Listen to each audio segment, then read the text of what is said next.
Well, I did some analysis because I was very curious as to the upcoming valuations for Lyft and Uber. And so I took a group of marquee tech companies. So companies that are growing so fast and are so profitable, they would have business models that Lyft and Uber would aspire to be. And I come up with a price to sales ratio of about 6 times. So that would put the value, and I think it's a generous valuation, for Lyft at about 14 billion, and she reported about 18 billion. Yeah. And the price talk as recently as a week or so ago were 20 to 25. So I would say bottom line. The high end of what they just put out would be 19.6. So the way I look at it is at the top part of the range, egregiously overvalued. Where it looks like it's going to come, still overvalued, but modestly. What concerns you the most? What makes you most confident that that's an overvaluation? Well, when you take a look at the continued cash burn, now both Lyft and Uber have been around for a while, and over time they're starting to narrow their losses, but they're still huge. And so this will be a story, if it's going to work out, at least over the next couple of years until it generates cash, that is going to have some sort of Elon Musk Tesla fame, where they focus on metrics that have nothing to do with how much the cash is burning. And you don't feel comfortable thinking that the market's going to sustain that?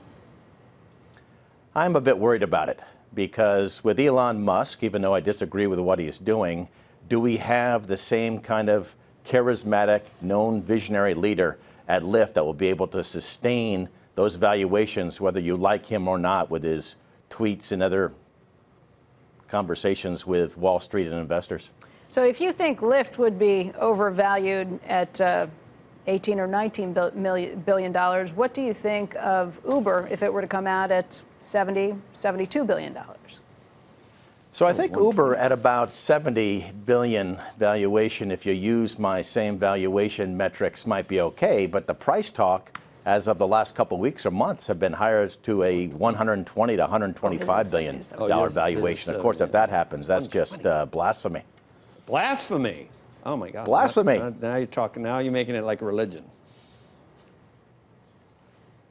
Well, Paul, I would ask you, who is the natural buyer of these shares at these valuations? I think I'm still kind of somewhat scarred from my start in the business, where a lot of this was really geared towards individual investors. You wouldn't have price talk, forget about the valuation, you wouldn't have price talk of $60 to $65. You'd be pricing it somewhere in the 20s or something along those lines. You'd be issuing more shares. Who is going to be the natural buyers of these shares, or that keep the valuations consistent with what they're talking about now? The natural buyers will be, whether they're individuals, and of course they don't move the needle that much, but rather the big institutions that are aggressive growth, momentum investors, hype followers.